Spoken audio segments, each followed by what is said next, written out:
and I am dating my wife later, so I thought I'd make an effort to look smart, but I also want to show you this.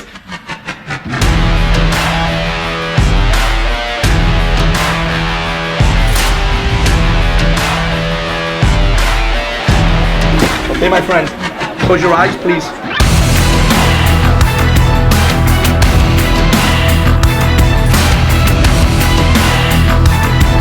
But underneath those stories is one story.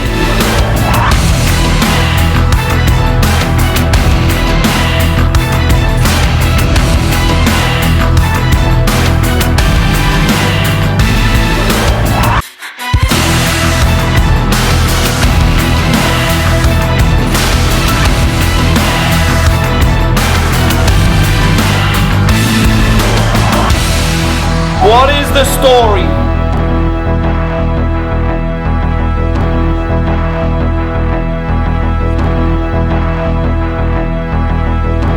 What is the story?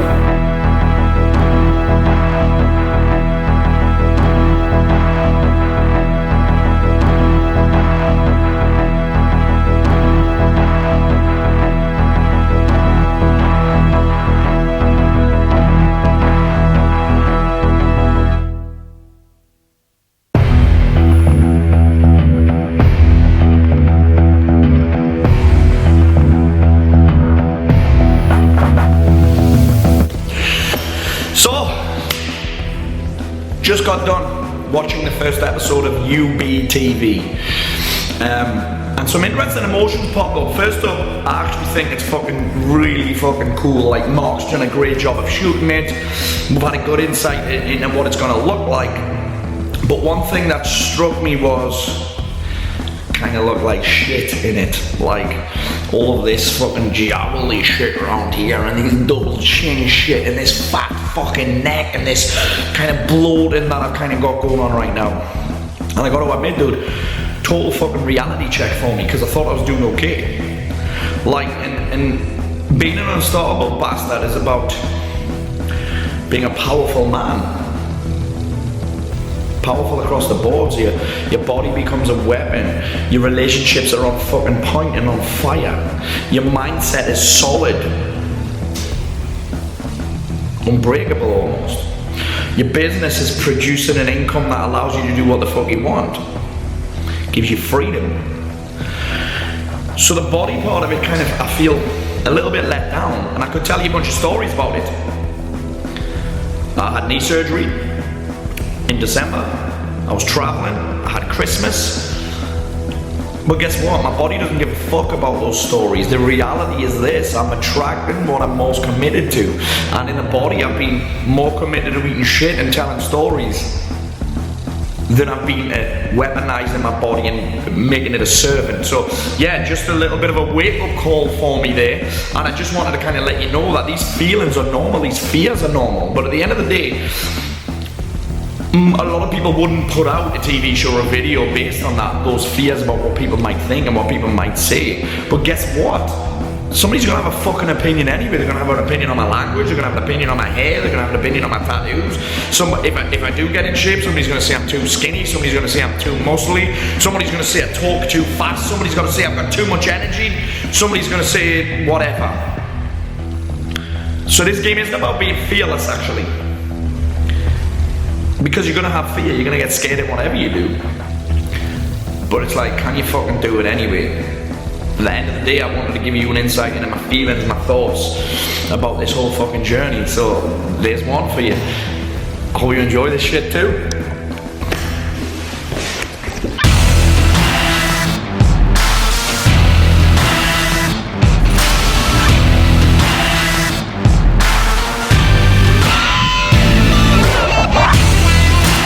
Tell me a little bit about like where you came from, about your past. So I'll give you the kind of whistle-stop tour. I mean, not that it's boring, because it's not. Like, it's far from boring. It's an interesting story. It's not your average kind of. I'm not going to give you the rags to riches thing, because I had a decent upbringing. The reality is, though, I fucked around at school. Like, I proper fucked around at school.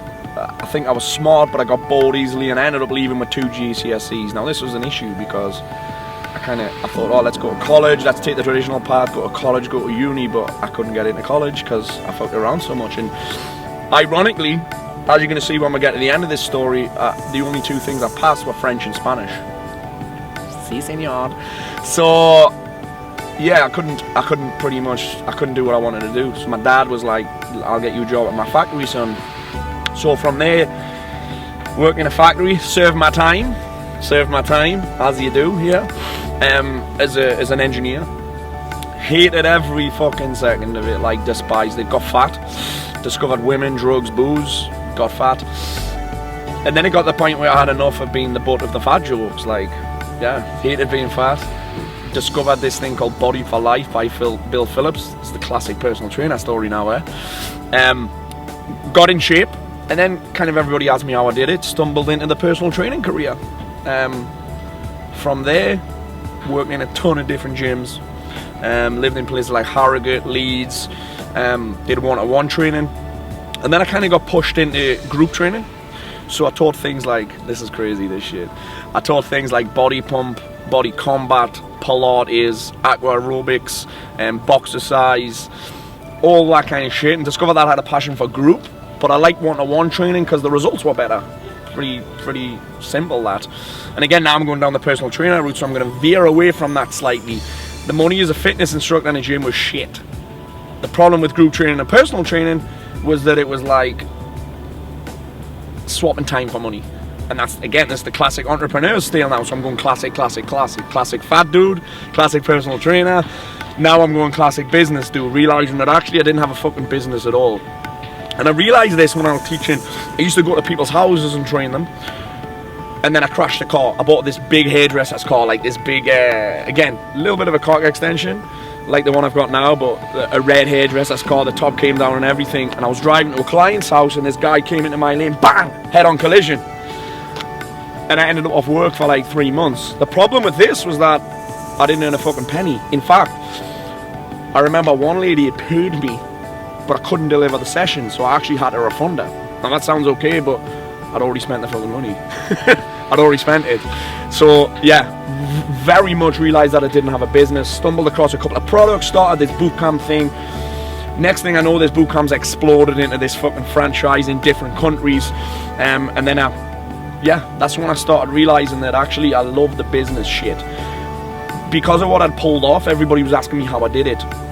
So it kind of, I ended up coaching people, and it ended up just being this thing where I could replicate it. This is where I realised I knew business and I knew marketing and I knew how to sell. And funny enough, I ended up in a position where I actually built a business that I hated. Like, I built this thing that I had no passion for anymore. It wasn't that I didn't like training people, I'd attracted the wrong people into my life, and I was just a dick. Like, I realised that I ran away to Marbella, not because I wanted kind of this lifestyle, but because I was running away. And I've only just realised this in the past year when I've got all these tools and I realised who I am and the things that I've done and why I did them. And at this point I was running away. I mean, I lived a great life there. So I lived in Marbella, I had this fitness business, and because I hated it, I sold it. And then I really just did nothing but get fat. Again, for a few months. Again, typical fat kid, loses weight, gets fat again story now. Like, classic shit. Almost stereotypical. That's the word I'm looking for. So gained a ton of weight again. I think I'll always have problems with my weight, and you're going to see in some of these videos in the future I'm bound to do some shit on my body. In fact, the next one, I think I'll let you in on some of the kind of the struggles that I have with my body, etc. But yeah, back in Marbella, got fat. Business wise, I started a supplement business that got very successful very quickly. Lean Greens, you might have heard of it. Shout out to Tim Goodwin. And it was while I was out there that I was drinking a lot, doing a ton of coke, sedating a lot. And then we had a second child. And then I got overwhelmed by the whole thing. Like, I didn't know how to deal with it. There was no fucking handbook for being a dad, being an entrepreneur, being a husband all at the same time, living in a foreign country. Classic tale of isolation again. Isolated myself. Like, yeah, totally overwhelmed. And then I got diagnosed with bipolar. Like, I kept having these meltdowns, and I was like, I'm depressed, and I was all over the fucking shop. And I had this proper meltdown. The first time I'd experienced depression, but I was a classic dude. I was like, what the fuck have I got to be depressed about? I make a ton of money. I've got 2 beautiful children. I've got a really hot wife. You'll see her. I'm punching above my weight. Obviously because I'm fucking hilarious. But that's by the by. I'm kind of making light of this situation here. I've got 2 beautiful kids. I make a lot of money. I live in the sun. I've got a fucking private pool. I've got a 4-bedroom villa. The fuck have I got to be depressed about? I didn't get it. I didn't get about it. I didn't get it at all, dude. So then got to the point where it was like, right, we'll have to move home. We'll have to move home. I can't deal with this shit. We've got 2 kids. There's only me and my wife here.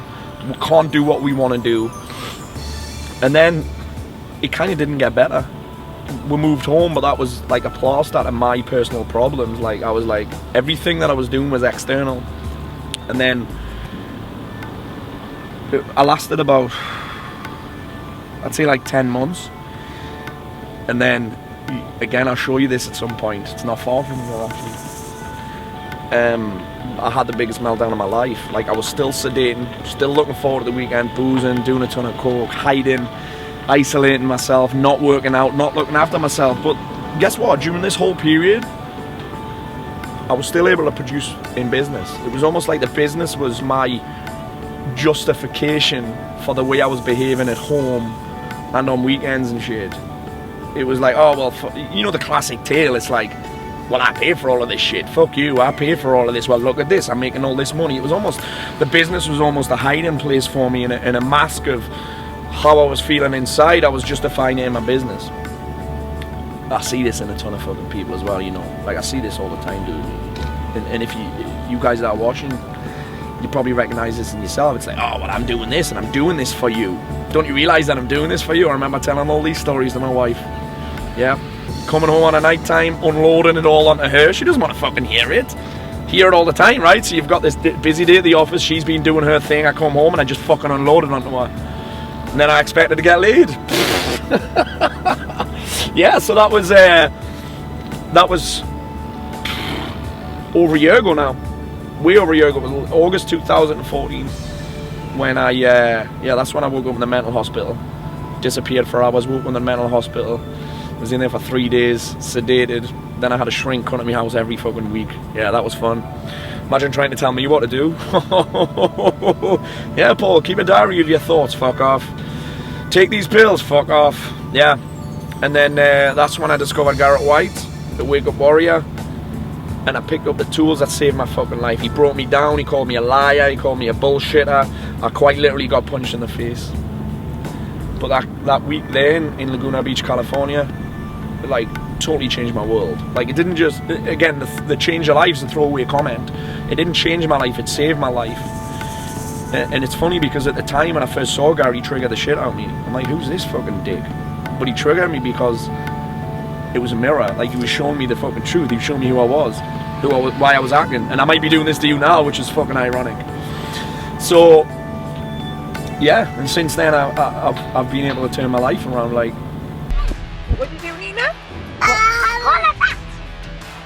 Call a taxi? Yeah. A taxi for Maxi? No.